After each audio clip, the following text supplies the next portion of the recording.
ओं भद्रं कर्णेभिः श्रीरामदेवः भद्रं पश्येमाक्षभिर्यजत्रः स्त्रीरङ्गैस्त्वागं स्वस्तिनोभिर्विषेम देवहितं यदायुः स्वस्तिनिन्द्रो वृद्धश्रवः स्वस्ति न पूषो विश्ववेदः स्वस्ति नस्तार्क्ष्यो अरिष्टनेमिः स्वस्ति न बृहस्पतिर्दधातु। ओम शांति शांति शांति। दोबारा भगवान सीताराम सीताराम सीताराम सीताराम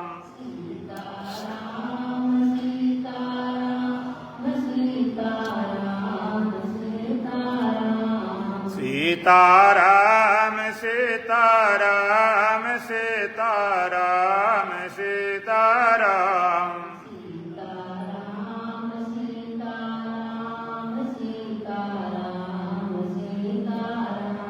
राधे श्याम राधे श्याम राधे श्याम राधे श्याम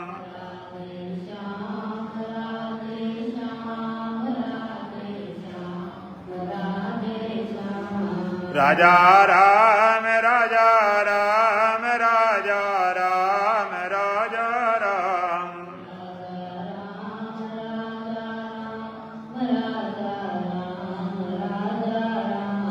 राजा राम राजा राम राजा राम राजा राम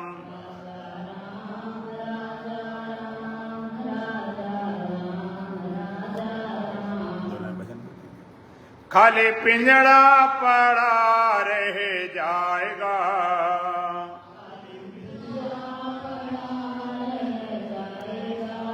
जब हंसा अकेला उड़ जाएगा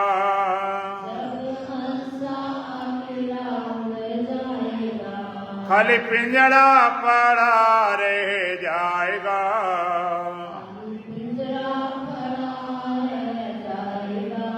जब हंसा अकेला उड़ जाएगा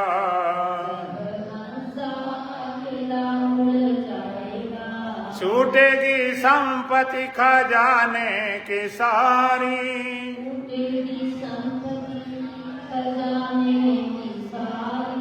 भाई बहन और पिता पुत्र नारी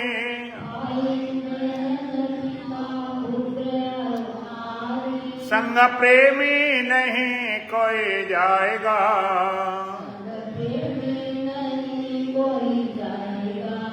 जब हंसा अकेला उड़ जाएगा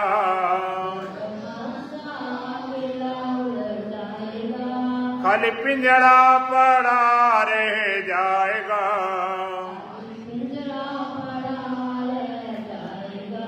जब हंसा अकेला उड़ जाएगा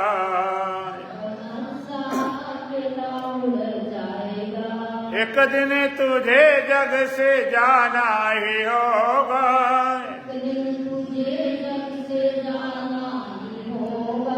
कर्मों की गठरी उठाना ही होगा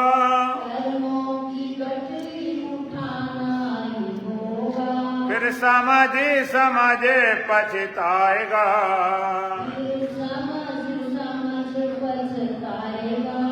जब हंसा अकेला उड़ जाएगा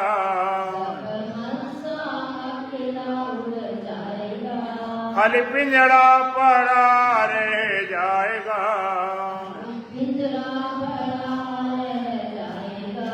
जब हंसा अकेला उड़ जाएगा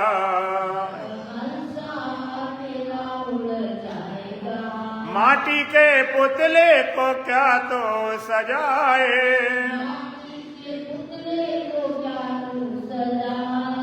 मलमल के साबुन और तेल लगाए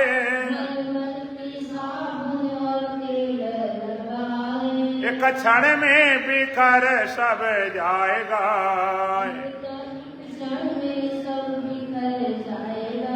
जब हंसा अकेला उड़ जाएगा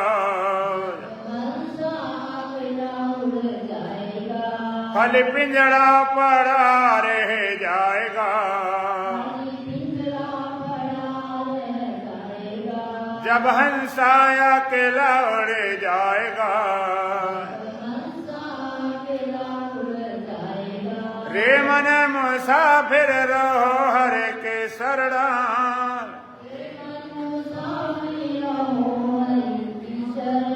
सतगुरुदेव देर मत करना। फिर ऐसा समय नहीं आएगा।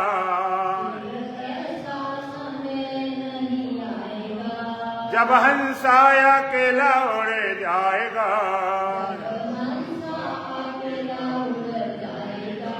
खाली पिंजड़ा पड़ा रह जाएगा।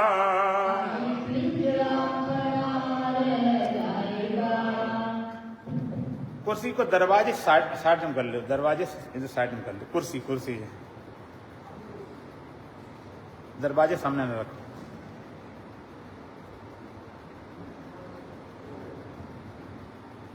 दरवाजे सामने सटा लो, इधर रख लो, कहीं भी इतनी जगह पड़ी हुई है। बोलो सच्चिदानंद भगवान की। अब फिर रखी दरवाजे सामने, इधर रखो ना भीतर।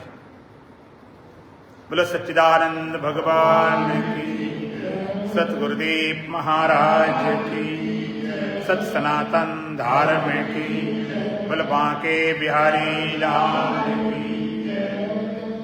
भगवत गीता 13वें अध्याय का 8वां मंत्र। इंद्रियार्थेषु वैराग्य मनहंकारे बचा। इंद्रियार्थेषु वैराग्य मनहंकारे बचा। जन्म मृत्यु जरा व्याधि दुख दोषानुदर्शनम। जन्म मृत्यु जरा व्याधि दुख दोषानुदर्शनम। इंद्रियार्थेषु वैराग्यम अनहंकार एव च। जन्म मृत्यु जरा व्याधि दुख दोषानुदर्शनम। भगवान ज्ञान के 20 साधनों को ज्ञान के नाम से बता रहे हैं। तो कल के मंत्र में भगवान ने 9 साधन बताए। अमानित्वम, अदम्भित्वम, अहिंसा, शांति, आर्जवम, आचार्योपासनम, शौचम, स्थैर्यम, आत्मनिग्रह। आज के मंत्र में 3 साधन। इंद्रियार्थेषु वैराग्य, इंद्रियों के अर्थों से राग रहित होना। अनहंकार एव च, अहंकार का भाव। जन्म मृत्यु जरा व्याधि दुख दोषानुदर्शनम। जन्म में, मृत्यु में, बुढ़ापा में, रोग में दुख दोषों का देखना। तो सबसे पहले का इंद्रियार्थेषु वैराग्यम, इंद्रियों के अर्थों से राग रहित होना। अर्थ माने विषय। जो इंद्रियां अपने विषय तरफ स्वाभाविक चलती हैं। आवत देखें विषय बयारी, ते झटते कपाट उगारी। विषय रूपी हवा देखती दरवाजा खोल देती। इंद्रियां स्वभाव से विषय तरफ भागती। इसमें कोई व्यक्तिगत दोष नहीं। कोई कहा महाराज हम बड़े पापी हैं, हमारी इंद्रियां विषय तरफ जा रही, नहीं। श्रुति कहती है परमात्मा ने इंद्रियों को बहिर्मुख करके हिंसित कर दिया। ये जाएंगी अपने अर्थ माने विषय की तरफ। आंख जाएगी रूप की तरफ, कान शब्द की तरफ, त्वचा स्पर्श तरफ, रसना रस की तरफ, नासिका गंध की तरफ। आप नई कोशिश करें तब भी जाएंगी। आप यहां बैठे हो, किसी शोर कर दिया, कुछ गोला छोड़ दिया, बंदूक छोड़ दी, तो एकदम तुरंत कान की इंद्री भागेगी शब्द की तरफ। आंख बनी है तो कुछ न कुछ दिखाई पड़ेगा। आंख बंद करके नहीं आप देख सकते। भोजन करोगे तो कोई न कोई स्वाद आएगा, खट्टा मीठा कुछ भी। स्पर्श करोगे, कोमल कठोरता, गर्मी सर्दी को पता चलेगा। नासिका बने तो गंध दुर्गंध अपने आप पता चल जाएगी। इनकी जरूरत भी है। तो भगवान कहते इंद्रियार्थेषु वैराग्य। वैराग्य माने राग रहित होना, वैराग्य माने छोड़ना नहीं, राग रहित, राग का त्याग, ना कि विषय का त्याग।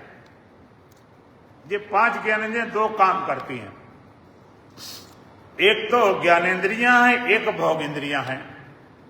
इनसे ज्ञान तो होना चाहिए लेकिन भोग न हो। अगर इनसे ज्ञान नहीं होगा तो आपका जीवन चलना असंभव हो जाएगा।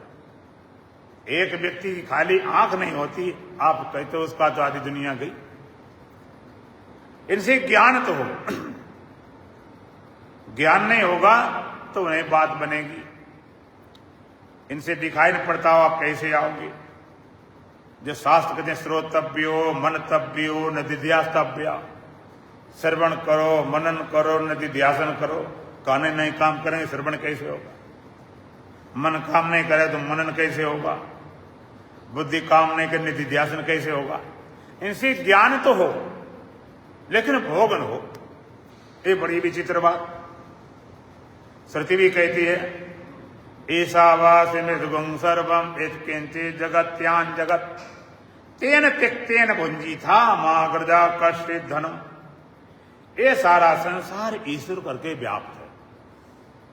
यत्किंचित् जगत्यान, जो कि दिखाई पड़ता, तेन त्यक्तेन भुंजी था, उसका त्याग पूर्वक भोग करो। लो, आपको त्याग और भोग एक साथ, और त्याग करने वाला भोग पाता, बिना त्याग करने वाला भोग ही नहीं पाता। त्याग पूर्वक पालन करो, त्याग पूर्वक भोग करो। कैसे? संसार में जितनी वस्तुएं हैं, पदार्थ हैं, सामग्रियां हैं, सब परमात्मा की मानो, और जितनी जरूरत उतना ले लिया गया।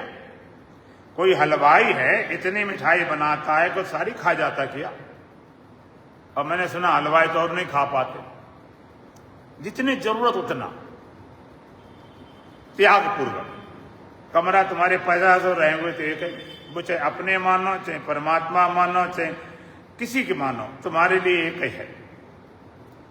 कपड़ा ढेर लगे पहनना उतना जरूरी, जितनी जरूरत है उतना तुम्हारा, बाद बाकी चाहे भगवान का है, चाहे प्रकृति का है, चाहे किसी का है। तो इन इंद्रियों से ज्ञान तो हो, भोग न हो। बहुत जरूरी ज्ञान है।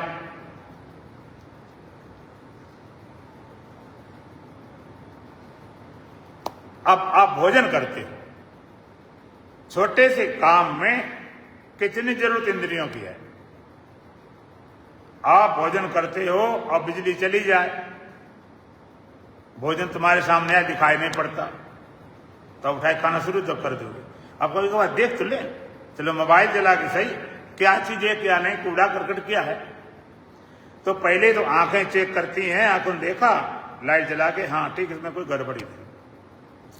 दूसरा चेक कर हाथ, हाथ से आप ले जाते हो।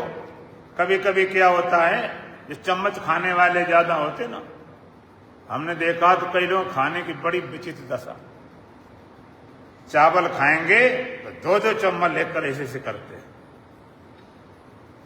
अब खीर बनी, उन्हें पता तो है नहीं, चम्मच भर ली, मुंह में डाल ली, वो पूरी फुल गर्म थी। अब ना उगल सकते ना निगल सकते, बड़ी आफत। हाथ में चेक किया कि हाँ भाई गर्म है, ठंडी ठीक है, लिया जा सकता। और आंख ने देखा, फिर हाथ ने चेक किया, फिर ले जाते मुख में, नाक यहीं लगी हुई है। अगर साइड में कहीं होती तो दिखाते, भाई देखो गंदी तो नहीं। बिना कहे मुंह पहुंचते पहुंचते नाक बता देती, अरे भाई ये तो बदबू आ रही, दुर्गंध आ गई, हटाओ इसको नहीं खाना। उसके बाद में उसमें भी चूक जाए तो मुख में गया रसना बता देती, भैया नमक भर दिया इतना, ये कैसे खाया जाएगा, इतनी मिर्च भर दी, ये तो खट्टा हो गया, बासी हो गई। तब भीतर जाता। दिल्ली में एक बहन जी थी, उनकी रसना इंद्री खत्म हो गई, जीभ नहीं कट गई लेकिन कोई रस ना आए। वो कुछ भी खाना खाती है तो कुछ भी न पता चले, न नमक की मिर्च मसाला, तो दूसरे चेक कराती तब खाती। रसना अगर आप प्रयोग करके देखना चाहो देख लो, एक गुड़मार बूटी आती है, उसको आप थोड़े चबा लो। चबाने के बाद में आप मिठाई बढ़िया बढ़िया खाना आप थूक दोगे, ऐसे लगे मिट्टी हमने खा के देगी। फिर नमक की डली डालो, थोड़ी चूसो तो असर खत्म हो जाए। तो इन इंद्रियों से ज्ञान हो, ज्ञान की जरूरत है। ज्ञान की आवश्यकता है, नहीं बनाए क्यों भगवान? इससे ज्ञान हो, भोग न हो। माने आंख बनी है तो इसे एक्यूरेशन चाहिए, सम्यकता चाहिए, एकता चाहिए। और भगवान ने जो साधना के समय इसकी चर्चा की है। भगवान कहते हैं जितने भी इनमें सम्य जितना भी है, इक्ताहार विहारस्य इक्चेतस्य कर्मसु इक्त स्वप्नाबोध से योगो भवति दुख। ये योग संपूर्ण दुखों को मिटाने वाला है, लेकिन इक्ता आहार विहारस्य, आहार और विहार इक्त चाहिए, समुचित चाहिए, एक्यूरेट चाहिए। इक्त चेतस्य कर्मसु, कर्मों की चेष्टा इक्त होना चाहिए, सम्यक। इक्त स्वप्नाबोध से, सोना और जागना एक होना चाहिए, तब योगो भवत दुखा, तब ये योग सारे दुखों को मिटाता है। आहार और विहार, आहार में मोटा मोटा भोजन लेते हैं, एक हो, समुचित हो, सम्यक हो, एक्यूरेट हो। लेकिन संत कहते नहीं, भोजन से तो है ही बात, लेकिन सारी इंद्रियों के लिए बताया। एक तो सम्यक हो, माने भोजन की तो बात है ही। आंख है, तुम क्या देखें क्या न देखें, कब देखें, कितना देखना कितना नहीं देखना। लगाए टीवी, बच्चे रहते आंखें खराब, चश्मा लगाए घूमते। क्या हमको सूंघना है क्या नहीं सूंघना, कब नहीं, कितना कितना नहीं, कौन सी गंध लेनी कौन सी नहीं लेनी, कितनी लें कितनी ना लें, कब लें कब नहीं। इस तरह भोजन क्या करें क्या न करें, कब करें कब न करें, कितना करें, हर इंद्रिय के लिए। आंख से रूप, कान से शब्द, क्या सुने क्या न सुने, कब नहीं, कितना नहीं। आंख से रूप, कान से शब्द, त्वचा स्पर्श, रसना रस, नासिका गंध। तो इक्तता चाहिए, सम्यकता चाहिए, इक्त आहार। आहार में 3 बातें होती। सबसे पहले भोजन हमारा सात्विक हो, दूसरा शरीर के अनुकूल हो, और तीसरा मात्रा के अनुपात में सही हो। सात्विक भोजन, राजसिक भोजन, तामसिक। तामसी भोजन तो आप जानते हो, जितना अंडा मुर्गा गंदे गंदी चीजें। राजसिक भोजन लोग बड़े जाते हैं होटल में, हम इतना खा के आए, वहां लोग हजारों की तालियां बनती, दाल मखनी है, पनीर शाही है, इतनी गरिष्ठ बन जाती है, खा के आए तो बीमार पड़ जाओ। ज्यादा गर्म, बहुत ठंडे। आदमी एक चीज इतना बिगड़ गया है कि नॉर्मल चीज में उसको नहीं रस मिलता। या तो बहुत तेज मिर्च हो, या तो बिल्कुल बहुत मीठा हो। गाना बजाना इतने तेज चले, ढमढम चले, जब उनके भीतर कुछ घुसता है। बहुत ठंडा ठंडा, बहुत गर्मा गर्म, राजसिक। और सात्विक भोजन कौन से हैं? भगवान ने सात्विक भोजन वर्णन किया। आयु सत्य बल आरोग्य सुख प्रीति विवर्धना रस्या स्निग्धा स्त्रा हृदया आहारा सात्विक प्रिया। सात्विक भोजन का आयु सत्य बल आरोग्य सुख प्रीति विवर्जना। आयु मान उम्र बढ़ाने वाले, सत्गुण बढ़ाने, आयु सत्य बल शक्ति बढ़ाने वाले, आरोग्य एक आरोग्यदायी शक्ति होती है, वो जिसके अंदर जितनी ज्यादा होती है उतने रोगों से लड़ने की क्षमता हो। वो जब कमजोर पड़ जाती है, हट जाए, तो बार बार बीमारी लगती। सुख प्रीति, सुख और प्रीति बढ़ाने वाले भोजन सात्विक है। वो कैसे होते हैं? रस्या स्निग्धा स्थिरा हृदया आहारा सात्विक प्रिया। रसिक पदार्थ, सूखे पाके नहीं, स्निग्धा तरल पदार्थ, इस तरह शरीर में शक्ति देने वाले नहीं खा लिया आइसक्रीम चाट ली छुट्टी पाई। हृदय थोड़ा तुम्हारे खाने के अनुकूल हो, तुम्हारा टेस्ट के अनुकूल नहीं होगा तो तुम्हारे अंदर से लार नहीं बनेगी, लार नहीं बनेगी तो भोजन पचेगा नहीं। ये सात्विक लोगों, तो पहली बात भोजन सात्विक हो, दूसरा शरीर के अनुकूल। तीन तरह से कफ पित्त बात तीन तरह से जो होता है। अनुकूल क्या पड़ता ये भी देखना पड़ेगा। अगर पित्त प्रधान है तो गर्मी चीजों से बचो, कफ वाला है कफ प्रधान कफ वाली चीजें बचो, और ज्यादा वात प्रधान है उन चीजों से बचो। अब जैसे किसी ने कहा घी सात्विक है, ठीक बात है, घी सात्विक है, दही मट्ठा सात्विक है। अब किसी को जुकाम हो गया, बुखार हो गया, अब बुखार है तुमको तो सात्विक है, अब खिला के देखना तो मरे मिले। सात्विक होने पर भी अनुकूल पड़ना चाहिए। पहली बात सात्विक हो, दूसरा हमारे अनुकूल हो, तीसरा मात्रा के अनुपात में भी ठीक हो। पीने की घी है, लोग कहते हैं महाराज गाय घी है खूब खा लो। मात्रा जैसे अग्नि होती है, अग्नि में आप घी डालो तो तेजी पकड़ती है, और बढ़ाते जाओ बढ़ाते जाओ, और उठाए एक बाल्टी पूरी डाल दो तो बुझ ही जाएगी। ऐसे आप खाते तुम्हारे जितनी जरूरत है उतना तो घी शक्ति बढ़ाएगा, और ज्यादा डालो तो बुझा देगा, तुम्हारी भूख खत्म। तो पहली बात भोजन, एक आहार विहार। बिहार में दो चीजें, एक घूमना फिरना, एक व्यवहार। कई लोग इतना घूमते फिरते चित्त इतना बहिरंग हो गया, इन बार इधर उधर पूरा, फिर ध्यान में बैठने जाते हैं तो सारा दिन भर का नक्शा खड़ा होता, क्या ध्यान बने, इतना चित्त बहिरंग हो जाता। और कुछ लोग इतने आलसी हैं, इतने आलसी हैं कि उनको कोई जूते और पहनाए, इतने रखे सड़े, कोई बात नहीं बनती ना। वो सफल हो सकते हैं जो बैठेंगे तो वहां में नींद आएगी, आएगा क्या। ज्यादा घूमने फिरने वाले चित्त उसी में भटकेगा, वो सारी ख्याल आएंगे। बिहार, और व्यवहार में दूसरी व्यवहार भी आता है। व्यवहार, लोग कहते हैं महाराज जी व्यवहार कुशल है, अच्छी बात है, व्यवहार कुशल हैं, कई व्यवहार कुशल नहीं होते हैं, यहां तो ठीक है। लेकिन जहां अति कर देते हैं लोग, बड़े व्यवहार कुशल, इतना व्यवहार कुशलता, उनके पास इतना व्यवहार है कि साधना के लिए भजन के लिए टाइम ही नहीं।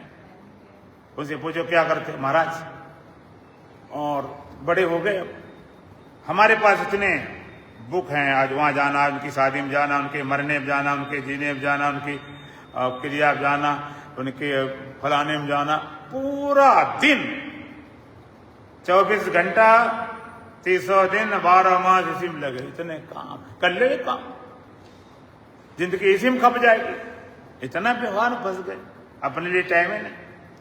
और कुछ व्यवहार में इतने नहीं लगे, उन्हें यही पता नहीं होता कि हम कैसे बैठें, कैसे उठें, कहाँ जाएं, क्या बोलें। एक आहार विहार, एक चेतस कर्मसु, कर्म की चेष्टा। सुबह से शाम तक आप करते क्या हो, अब ये विचार करना पड़ेगा, हम सुबह शाम तक करते क्या है। निरर्थक कर, सत्संग लिए टाइम नहीं, भाई कहां जाते, कहते टाइम नहीं हमारे पास, करते क्या हो। सुबह तो उठेंगे लेट, और पार्क घूमने जाते हैं, सैर करने, अच्छी बात है, पार्क घूमो, सैर करो, लेकिन पार्क सैर करोगे, आप योगा करोगे, अच्छा शरीर स्वस्थ रहेगा। लेकिन आप ये भी विचार करो, इस शरीर का करोगे क्या। कोई बाजार से बढ़िया लाए, टमाटर बड़े पके पके लाल लाल हैं, बड़े सुंदर हैं, देखने में अच्छे लगते हैं, रख लो अलमारी में, रखे रहो, खाना नहीं, देखते रहे ना, 2-4 दिन में सड़के बेकार हो जाएंगे। शरीर स्वस्थ काहे के लिए, साधना के लिए, खाली दिखाने के लिए। और कब तक दिखाते रहोगे, थोड़े दिन में आपको सड़गल के बेकार हो जाएगा। इसलिए कर्मों की चेष्टा करते क्या सुबह शाम तक, बेकार फिजूल। लोग कहते टाइम नहीं हमारे पास, कोई कहता टाइम है नहीं, कोई कहता टाइम पास नहीं होता, टाइम पास करने में लगे पड़े। एक तो सपना बोधस से, और सोना जागना भी एक होना चाहिए, समुचित होना चाहिए। ज्यादा जागने वाला सफल नहीं होता, ज्यादा सोने वाला सफल नहीं होता। आप प्रयोग करके देख लेना। यदि आप रोज उठने का टाइम तुम्हारा 5 बजे है, मान लीजिए, एक दिन रात को 2 बजे उठ पड़ो, तो तुम्हारी चेतना भी कर जाएगी। दिन भर उखड़े उखड़े रहोगे, कुछ काम ढंग से नहीं कर पाओगे। और अगर 5 बजे उठने वाले हो, एक दिन उठो जाके 10 बजा दो, तो शरीर भारी भारी हो जाएगा, तमोगुण भर जाएगा। इसलिए एकता चाहिए, सम्यकता चाहिए। तो भगवान कहते हैं इंद्रियार्थेषु वैराग्य, इंद्रियों के विषयों से राग रहित हो। इनसे ज्ञान हो लेकिन भोग न हो। ज्ञान जरूरी है, तो वैराग्य। और महर्षि पतंजलि योग दर्शन में सूत्र देते हैं वैराग्य। दृष्टवान श्रविक विषय वितृष्णस्य वशीकार संज्ञा वैराग्य। दृष्टवान श्रविक विषय वितृष्णस्य वशीकार संज्ञा वैराग्य। देखे हुए सुने विषयों से जब आसक्ति रहित होने पर मन एकाग्र होता, उसका नाम वैराग्य। देखे हुए दृष्टवान श्रविक विषय वितृष्णस्य, देखे हुए सुने विषयों से तृष्णा रहित होने पर वशीकार संज्ञा वैराग्य। मन शांत होता है, एकाग्र होता है, उसका नाम वैराग्य। देखे विषय सुने विषय, ब्रह्मलोक लो भोग जो, चाहे सबन को त्याग, और वेद अर्थ ज्ञाता मुनि कहां ताय वैराग्य। इस लोक से और परलोक से आसक्ति रही। एक भौतिक नियम है कि बचपन में विद्या अध्ययन करो, जवानी धन जमा करो, बुढ़ापे को भोगो। तो लोग धन जमा करते हैं, अच्छी बात है कि भाई जवानी में कर लो, बाद में बुढ़ापे में होगा नहीं, तो धन जमा करें भोगेंगे। इसी तरह कुछ लोग पुण्य जमा करते हैं, इस जन्म में तो नहीं भोग पाए, शरीर ठीक नहीं मिला, पति पत्नी ठीक नहीं मिले, और कुछ कमियां बनी रही, तो खूब पुण्य जमा करो, स्वर्ग भोगे जाकर। यहां भी भोग, वहां भी भोग। तो सूत्र कहता है देखे सुने विषयों से आसक्त रहित होने पर, तृष्णा रहित होने पर जब मन एकाग्र होता, उसका नाम वैराग्य। और वैराग्य अपने आप में बड़ी भारी साधना है। बिन वैराग्य ज्ञान नहीं सकते। केवल वैराग्य, बड़े से बड़ा दुख सब तुम्हारा खत्म। मान लीजिए किसी परिजन की मौत हो गई, कोई तुम्हारा बेटा है, बाप है, पति है, पत्नी है, परिजन से निकटतम है। अब आप रोए चले जा रहे हो, और थोड़ा वैराग्य की भावना हो कि जो छोड़ चला गया है, एक दिन तो छोड़ना ही है, कन्फर्म निश्चित। या तो वो तुमको छोड़ के जाएगा, नहीं तुम उसको छोड़ के जाओगे। थोड़े आगे पीछे हो गए तो क्यों मरे जा रहे? कुछ बिगड़ गया तो बिगड़ गया, बिगड़ना ही था। चिंता उसकी कीजिए जो अनहोनी हो, और अनहोनी होनी नहीं होनी हो सो। संत कहते चिंता उसी करो कि अनहोनी होती हो, और अनहोनी होनी नहीं होनी हो सो। आपने कभी अनहोनी घटना होते देखी? लोग कहते ये तो मर गया, अभी 20 साल था, और 10 साल था, अनहोनी घटना घट गई। ये शादी होकर आई तभी 2 दिन नहीं हुए, ये चल बसे, ये फलाना हो गया। अगर अनहोनी होती तो होती नहीं। अनहोनी घटना क्या है? किसी शरीर अमर हो जाए और आत्मा मर जाए तो कहते हैं अनहोनी घटना घट गई। जब तक तुम्हारा जन्म नहीं हुआ तब तक तुमको कोई मार नहीं सकता, कोई नहीं मिटा सकता। और जन्म होने के बाद फिर कोई बचा ही नहीं सकता, कोई भी बचाने वाला नहीं। तो वैराग्य जो हो गया हो गया, जो बन गया बन गया, बिगड़ गया बिगड़ गया। हम रोते रहते हैं, हमारे चले गए, अपने चले गए, पराए चले गए, जितने रिश्तेदार है, संबंधी हैं। लेकिन एक बात ध्यान रखो, जो चला गया है तुमको छोड़ के, तुम उसके लिए रो रहे हो, तो वो तो रोते ही नहीं, वो नहीं रोता। आप कहते कैसे मालूम? तुम्हें कैसे मालूम नहीं रोता? यहां से कोई चला गया, उनके लड़के हैं, बहू हैं, बच्चे हैं, नाती पोता रोते रहते हैं, वो रोता नहीं। क्यों? कैसे? उसको यादें नहीं रहती, चिंता उनको याद नहीं रही।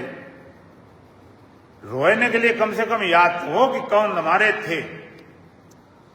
तुम कहते कैसे पता उन्हें याद नहीं रहती। हम कहेंगे ऐसे पता है, तुम भी पिछले जन्म में तुम्हारे संबंधी रहे होंगे, माता पिता भाई बहन पति पत्नी बेटा बेटी नाती पोते पाते होगा, अब भी पोते पड़पोते अब भी हों और रो रहे हैं, दादा चले गए दादी चले गई, अब तुम जरा उनके लिए रो के दिखाओ। हम कहते महाराज याद नहीं रोए कैसे, पता तो कम से कम। अगर ये याद वाली समस्या खड़ी होती तो पता नहीं बड़ी समस्या खड़ी हो जाती। किसके लिए रोए, कौन कौन क्या अपना क्या पर है, बड़ी समस्या खड़ी हो जाए। महाभारत बाद में अर्जुन कहता मुझे भगवान अभिमन्यु से मिलना है।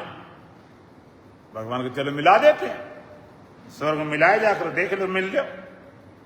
अभी अर्जुन कहे मेरा बेटा अभिमन्यु मेरा बेटा, बहुत ध्यान है नहीं मनु कुछ मतलब ही नहीं, तुम मेरे बेटा क्यों नहीं समझे बारी बार। अभिमन्यु बोले पता नहीं कितनी बार तुम्हारे बेटा बने, कितनी बार तुम्हारे बेटा बने, इतने रिश्ते बने कौन सा सच्चा मानू, बड़ी मुसीबत खड़ी हो जाए।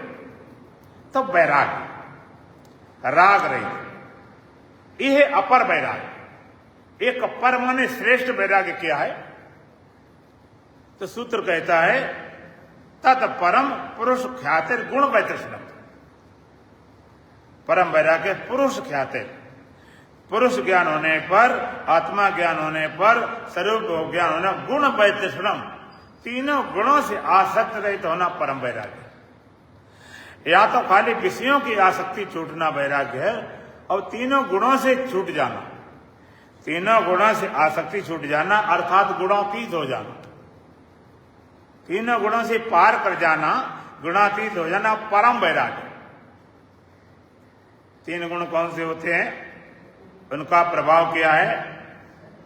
सत्व गुण रजोगुण तमोगुण, इनका प्रभाव क्या है। भगवान कहते प्रकाशम चा प्रवृत्तिम चा मोमेव चा पांडव ना द्वेषेषाम प्रवृत्ताने ना निवृत्ताने कांक्षति। सत्वगुण का प्रभाव क्या, प्रकाश। रजोगुण का वहां पर प्रवृत्ति और तमोगुण का मोह। तीन गुणों का प्रभाव मनुष्य के शरीर रहता है, जिसमें तमो, अब तीनों जरूरत हो, आपको बेकार कोई नहीं। अगर सत्गुण नहीं होगा साधना नहीं बनेगी, रजोगुण नहीं होगा संसार व्यवहार नहीं चलेगा, तमोगुण नहीं होगा नींद नहीं आएगी, शरीर स्वस्थ नहीं रहेगा। तो गुणातीत, तीनों गुणों से राग रहित हो जाता है। गुण वैतृष्णम, तीनों गुणों से आसक्ति रही।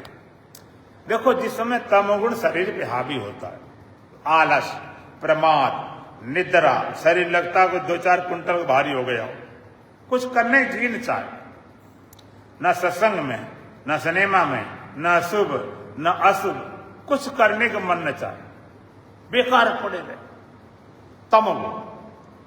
मैंने सुना कि पहले राजा लोग रहते थे, उनके राजमहल होते थे, तो अलग अलग जैसे अपने बनाते हैं कि ये बाथरूम है, किचन है, ये स्टोर रूम है, ये फलाना रूम है। तो वहां एक बनता था कोप भवन। कोप भवन में क्या काम होता था कि जिसको ज्यादा दुखी है तो उसको अपना दुख मनाने के लिए कोप भवन चले जाओ, वहां पर कुछ छड़ने नहीं आएगा। यहाँ तो बैठोगे ऐसे कैसे बैठे, उदास कैसे बैठे, फलाने क्यों बैठे, तो को भवन चले जाओ, खूब रो गाओ पड़े रहो, कोई बात नहीं।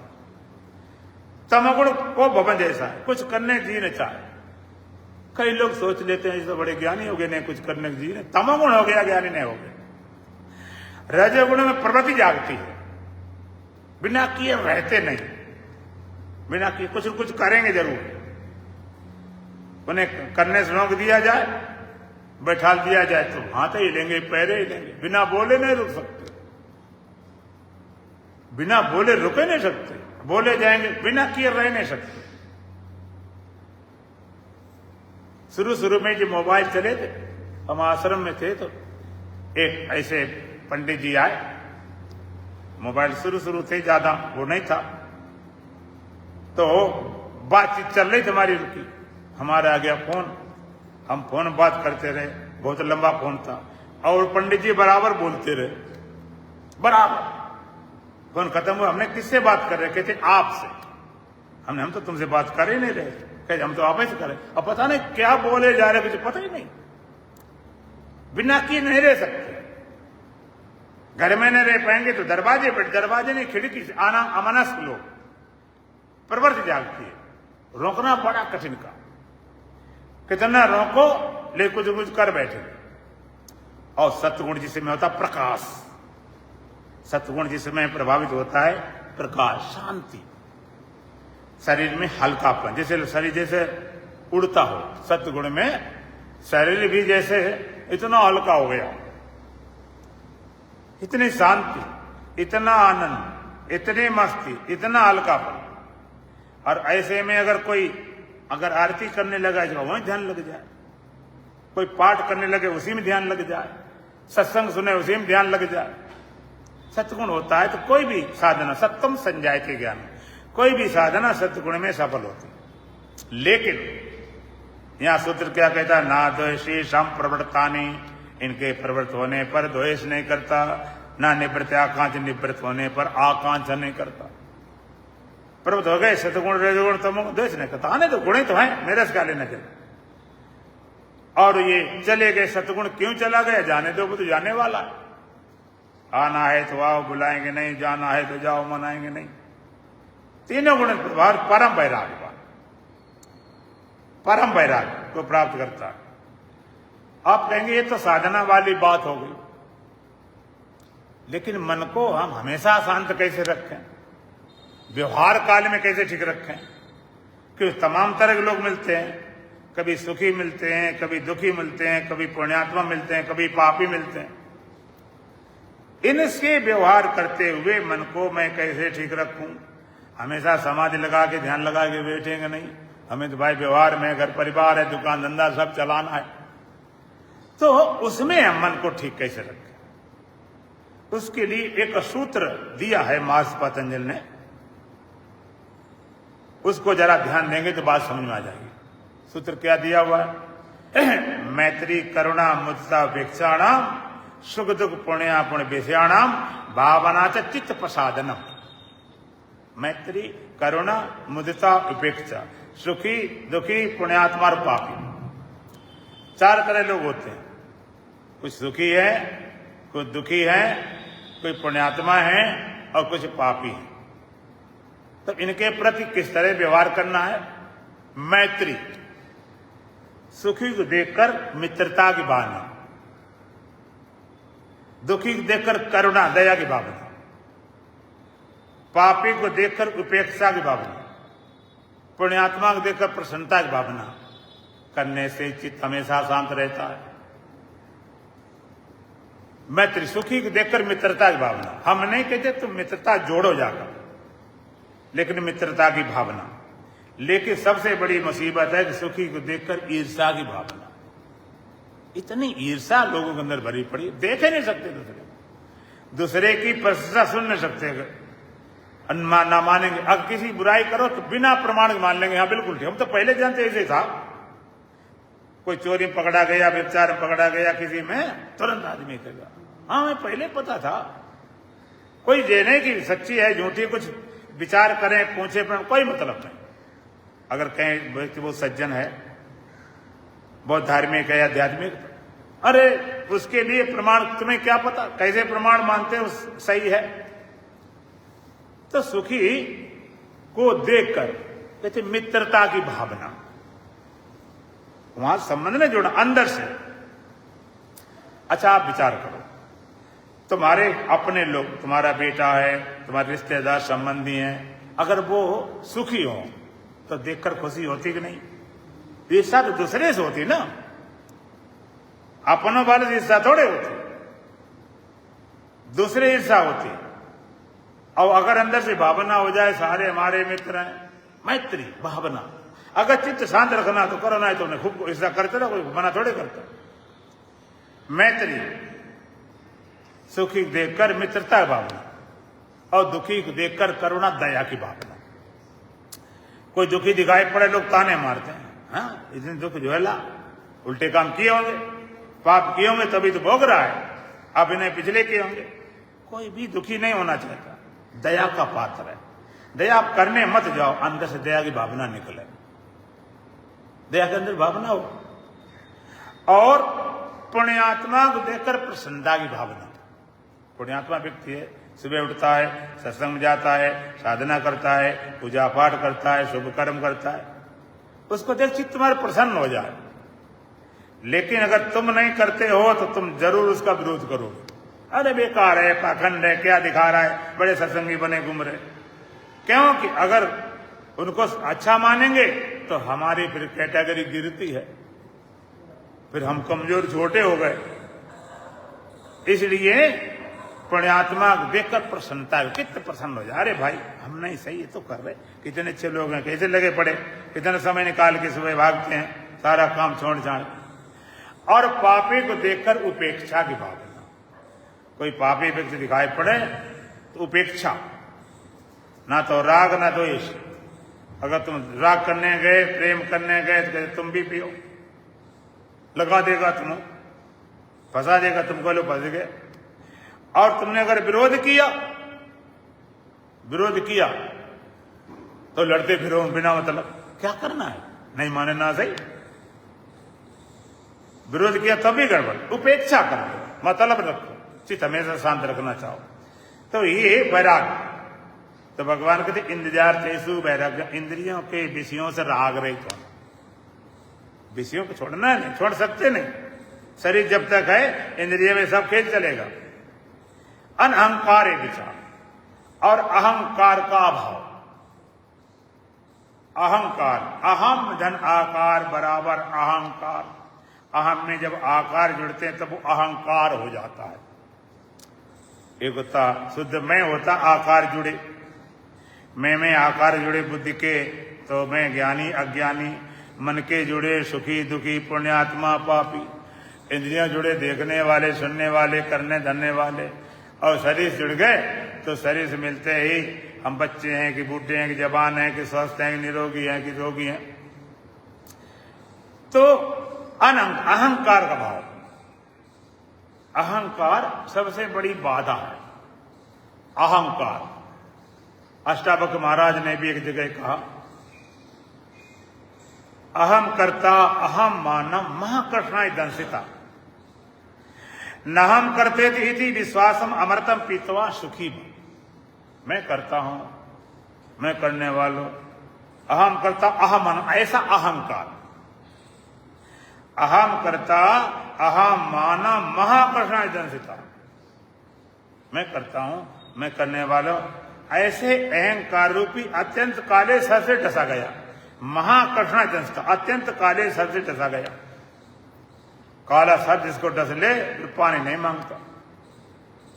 काले सर डसा गया, वो आप जानते हो, काले सर डस लिया मरने मरना होता। लेकिन काला सर्प चाहे कितना काला हो, कितना जहरीला हो, और चाहे कितने काले नांग काटे, तो आप काले सांप के काटने से मरोगे कितनी बार? एक ही बार मरेंगे। एक काटे 10 काटे, कितने काटे मरेंगे एक ही बार। लेकिन अहंकार रूपी ये काला सर्प बार बार मार रहा है। अहंकार तो कर्ता बन गए, और जब कर्ता बन गए तब तो भोक्ता बन जाए। जब तक जाना तो मैं कुछ करता, तब तक गर्भ योनि में पड़ता। कर्ता बने भोक्ता बने, फिर जन्म मृत्यु चक्कर में पड़ गए। ये चक्कर चलता रहता। कर्ता बने भोक्ता बने, फिर जन्म लेना पड़ता। अब जन्म लिया, बड़ी खुशियां मनाई जाती हैं, बड़े लोग खुश होते हैं। जन्म लिए है रघुराई अवधपुर में बहार आई। अब बड़े खुशी हो गए। लेकिन ये विचार करो, जिसने जन्म लिया फिर मृत्यु होगी कि नहीं होगी? अगर जन्म लेने का तुम्हारा मन है, जन्म लेने में मजा आता है तो खूब लो, मरने लिए तैयार हो जा, खूब जन्म मना करता। और मृत्यु से अगर तुम छूटना चाहो तो जन्म से छूट जाओ। जन्मे न हो फिर मरेगा कौन?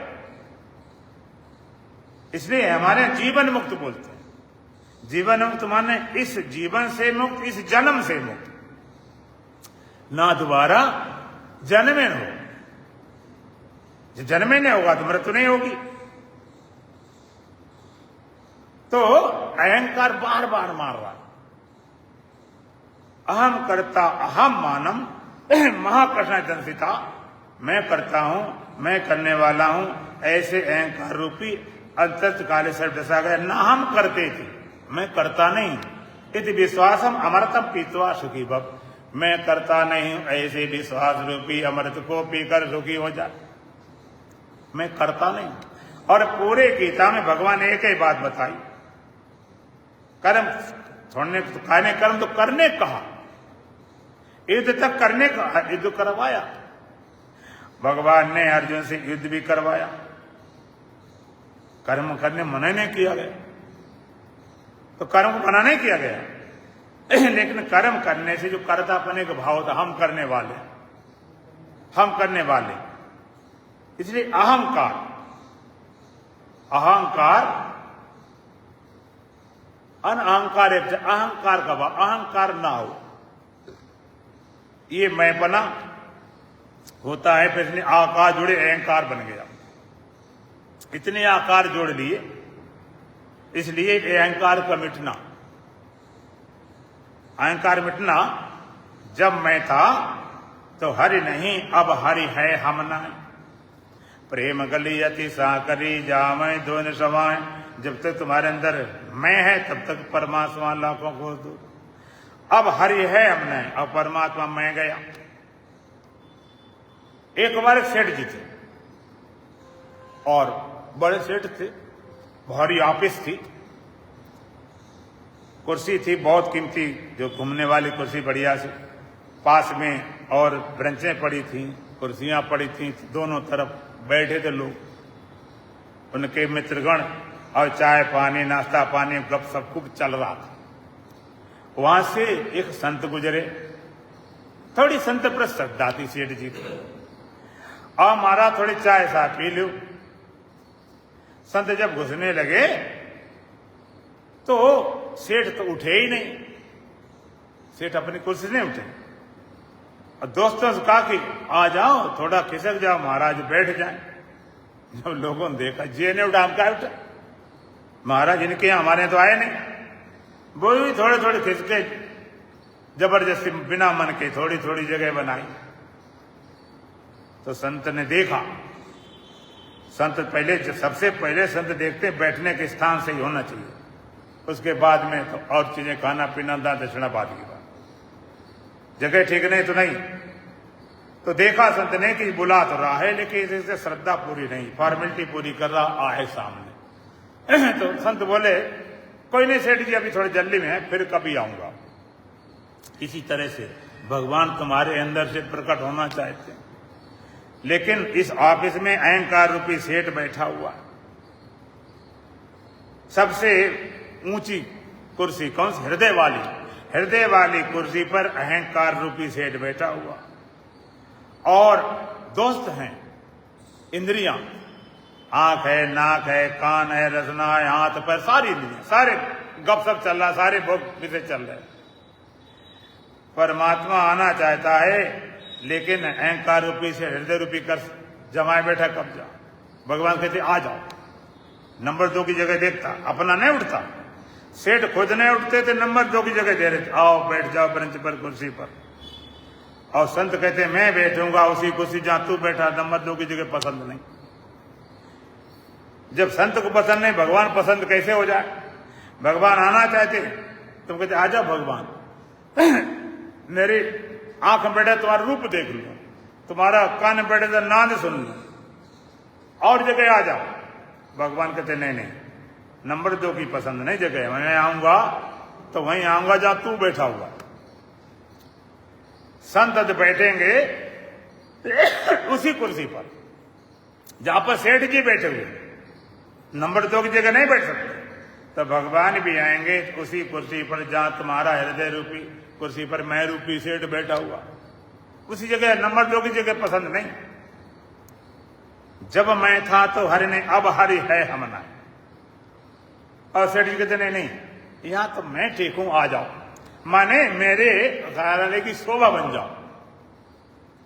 संतों को भी शोभा बनाने के लिए, हमारे यहाँ भाई संत भी तो आते हैं, देख लो ना। तो आप चाहते भगवान को मेरी शोभा बन जाए, कैलेंडर टांग ले, फोटो टांग ले, आरती वारती कर ली, अंदर से नहीं।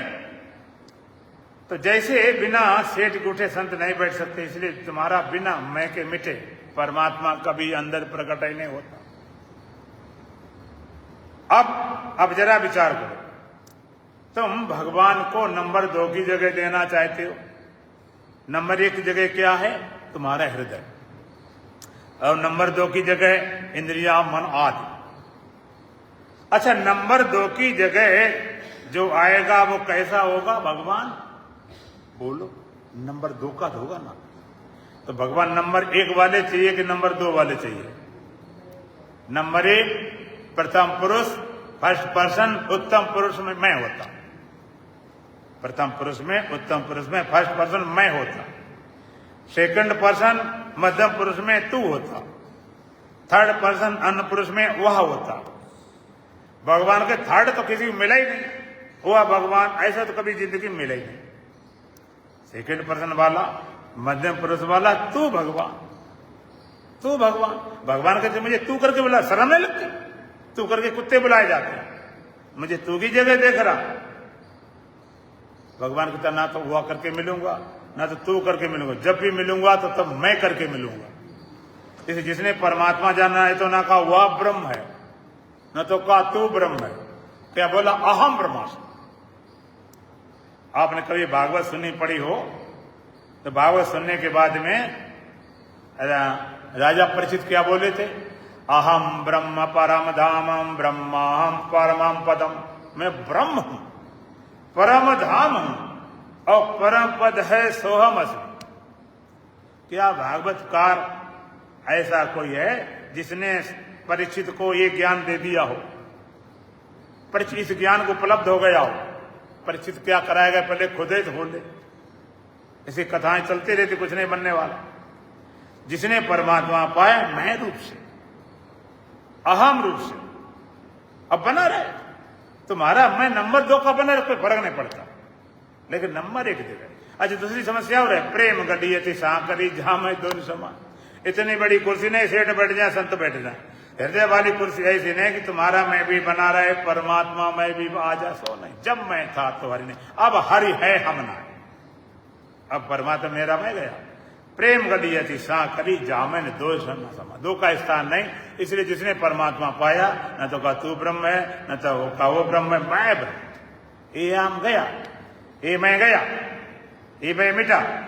एक बार एक बच्चा स्कूल में पढ़ के आया, रास्ते में उसके पापा मिल गए। बेटा पढ़ के आए? कहते हाँ पापा पढ़ तो आए। क्या पढ़ाया गया? तो इंग्लिश पीरियड लगा था।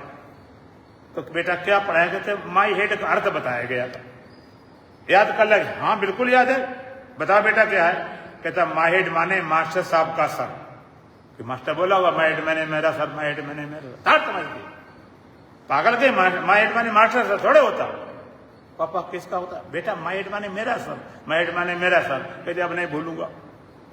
घर में गया, मम्मी ने कहा बेटा पढ़ाए गए थे? हाँ। क्या पढ़ कर आया? कि माई हेड का क्या होता है?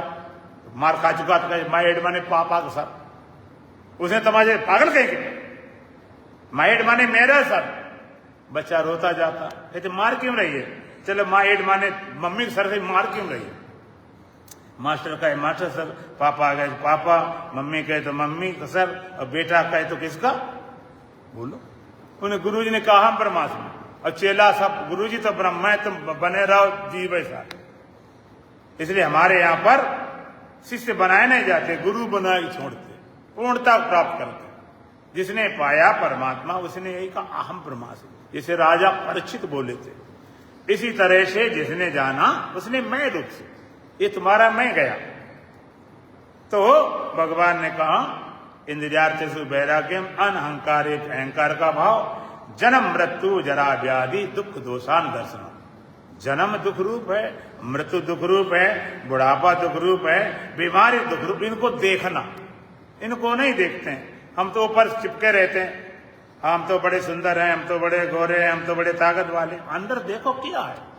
जन्म भी दुख रूप है, जवानी दुख रूप है, बुढ़ापा मरना सब दुख रूप। इन दुख दोषों देखना, ये 3 साधन भगवान ने बताए। आगे साधन आगे चर्चा की जाएगी। दुल्हन भजन बोलेंगे।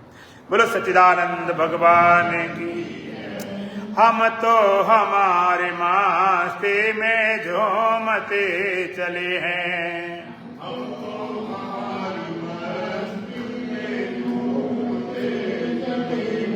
हम तो हमारे मस्ती में झूमते चले हैं।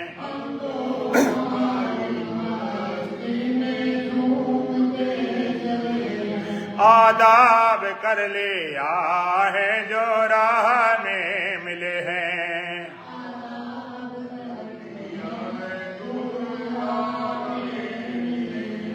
आदाब कर लिया है जो राह में मिले हैं।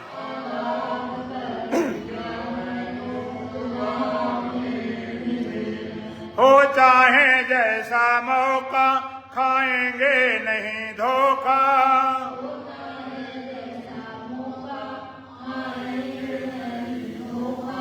पाया है ज्ञान अब तो गुरुदेव का अनोखा।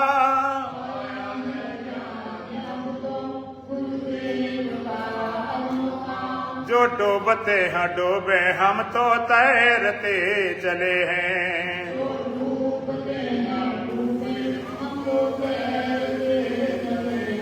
हम तो हमारे मस्ती में झूमते चले हैं।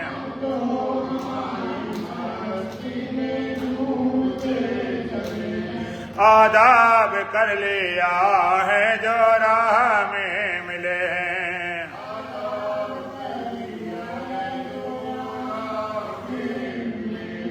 मशगुल रहे खुशी में कहते हैं इसको जीना।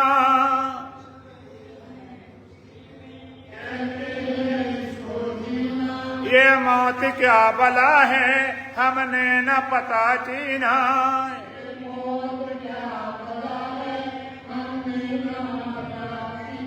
रास्ता मिला है पक्का हम दौड़ते चले हैं।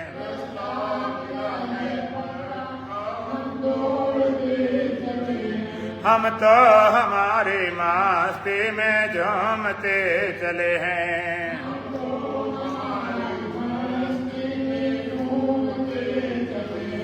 आदाब कर लिया है जो राह में मिले हैं।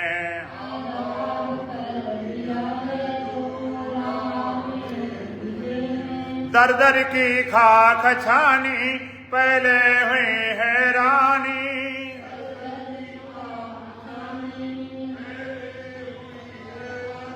आशाओं की पासों में उलझी थी जिंदगानी।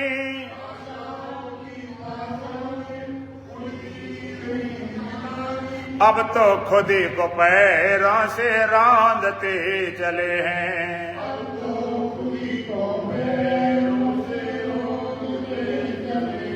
हम तो हमारे मस्ती में झूमते चले हैं।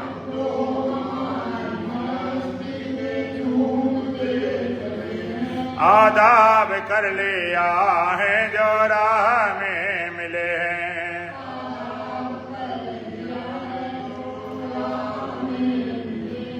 ऐलान कर दिया है दुनिया से हम निराले।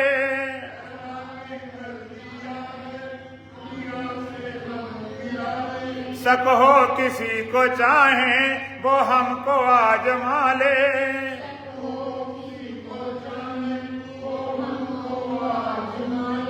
ये देह तो मुकद्दर को सौंपते चले हैं।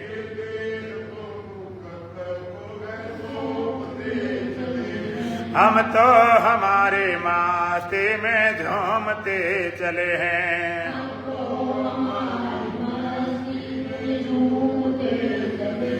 आदाब कर लिया है जो राह में मिले हैं।